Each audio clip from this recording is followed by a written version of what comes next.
Vous voyez, dans cette situation, j'ai 100 g de riz cuit et 200 g de légumes, donc 300 g de volume. Et là, j'ai 200 g de riz cuit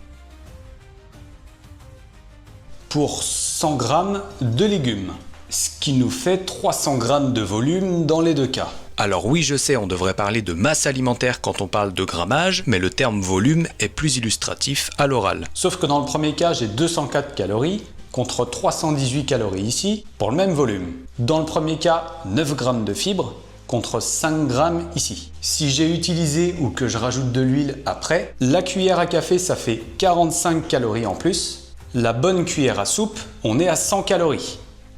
Pour la protéine, là aussi on peut faire varier. Ici j'ai 100 g de protéines maigres contre 100 g de protéines plutôt grasses. Donc ici ça ajoute 110 calories, ici ça en ajoute 188. En fait on voit que ça peut se jouer sur des tout petits gestes et qu'en fonction des objectifs, il y a des choses qui semblent plus intéressantes. On peut donc manger beaucoup plus en volume sans exploser les calories et on peut augmenter ses apports sans forcément trop augmenter le volume. Écris volume en commentaire si t'es resté jusqu'au bout. À bientôt pour du nouveau, c'était Landry.